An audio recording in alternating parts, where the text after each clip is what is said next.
2000년 전 예수를 믿는 두 남자는 한 여자를 도와줍니다. 성경에서는 귀신이 들렸다고 표현한 이 여자는 두 남자를 보고 지극히 높은 하나님의 사람이라 말하며 며칠 동안 쫓아다녔습니다. 두 남자 중 사도 바울은 그 여자에게서 귀신아 나오라 라고 말했습니다. 그리고 그 순간 여자는 정상적인 상태로 회복되었습니다.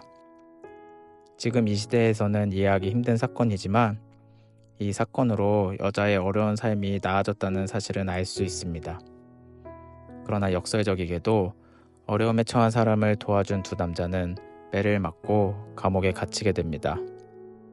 귀신 들린 여자를 점을 치게 하고 돈을 벌던 주인들이 자기들의 돈벌이가 끊어진 것을 보고 분노해 사람들을 선동한 것입니다. 크리스찬으로 하나님 나라를 전하며 산다는 것은 무엇일까요? 어떤 삶일까요? 예수님도 두 남자와 같이 귀신 들린 사람을 고쳐준 마을에서 쫓겨난 경험이 있습니다. 예수와 두 남자 모두 비정상적인 개인의 삶을 고쳤습니다.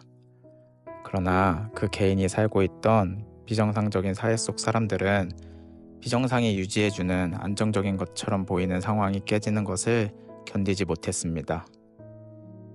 예수가 말한 하나님의 이름으로 귀신을 쫓아내는 것이면 하나님 나라가 왔다 라는 것을 이 시대의 언어로 표현하자면 비정상적인 상황이나 사회의 영역이 폭로되고 고쳐지고 있다면 하나님 나라가 우리 삶에 온 것으로 이해해 볼 수 있습니다. 이러한 상황에서 크리스찬은 두 남자처럼 매맞고 쫓겨나는 것과 같은 부정적인 상황에 처할 수 있습니다. 그렇다면 하나님 나라의 백성으로서 이런 상황에 어떻게 반응해야 할까요? 어려운 사람을 도와줬으나 매맞고 감옥에 갇힌 두 남자의 반응을 통해 우리는 하나님의 자녀로 사는 정체성을 생각해 볼 수 있습니다. 두 남자가 가장 먼저 보인 반응은 찬양하는 것이었습니다. 이들의 반응을 우리가 삶을 살면서 부정적인 상황에 처했을 때와 비교해 보면 일반적이지 않다는 것을 금방 알 수 있습니다.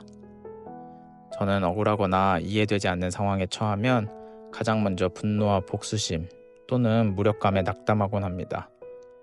하지만 그들의 반응은 감사하고 하나님을 찬양하는 힘을 사용하는 것이었습니다. 찬양 이후 기적이 발생해 감옥의 모든 문이 열립니다. 이번에도 이들의 반응은 제가 생각하는 것과 사뭇 달랐습니다. 저를 돌이켜보면 역시 하나님을 찬양하니 전지전능한 하나님께서 내 편이라 생각하며 금세 기뻐하며 감옥에서 도망쳐 나왔을 것입니다. 그러나 그들은 그곳에 머물렀습니다. 오히려 자기도 힘든데 적개심을 가지기에 충분한 대상인 간수를 걱정하며 돌봤습니다. 이것이 예수가 준 구원을 누리는 삶입니다. 만약 크리스찬도 높은 위치에서는 남들의 존경이나 부러움이라는 타인의 시선에 의존하고 이와는 반대로 어려운 상황에 처했을 때는 높은 위치를 우러러보거나 올라가려는 애쓰는 힘으로 산다면 우리는 구원을 충분히 누리고 있는지 돌이켜봐야 합니다. 겉으로 고상해 보여도 위에서 머물려는 힘 또는 아래에서 악착같이 올라가려는 힘에 의지해서 산다면 우리는 하나님 나라의 시민으로서 구원을 누리는 것이 아닐 수 있습니다. 예수 그리스도가 부활해서 보여준 모습을 보며 구원의 삶이 구체적으로 어떠해야 하는지 생각해 볼 수 있습니다. 예수의 부활은 화려한 부활이 아니었습니다. 예수가 부활하고 보여준 행동은 삶의 희망이 끊어졌다고 생각한 제자들의 이야기를 그냥 들어주고 복음을 전한 것이었습니다. 세상은 그대로 흘러갔습니다. 예수의 뺨을 때리고 죽음으로 내몰았던 권력자들은 그대로 있었습니다.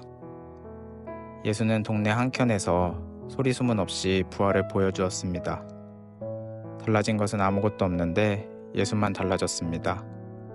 감춰진 듯 살고 누군가 곁에 가서 이야기를 들어주고 위로하는 신으로서 우리 곁에 와서 이게 부활이고 이게 기독교고 영생에 들어와 있는 것이라고 말씀해주고 계십니다. 크리스찬으로서 다른 정체성을 붙들고 산다는 것은 우리가 처한 사회의 허구를 정확하게 들여다보고 비정상적인 현실에서 다르게 반응하며 사는 것입니다. 예수의 부활의 모습처럼 어려운 사람을 도왔지만 감옥에 갇힌 사도 바울과 실라처럼 다르게 반응하는 것입니다.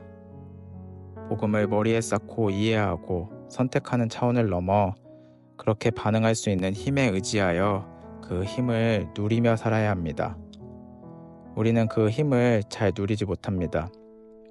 어쩌면 그래서 우리는 여전히 구도자이고 찾는 이이고 새신자일 수 있습니다.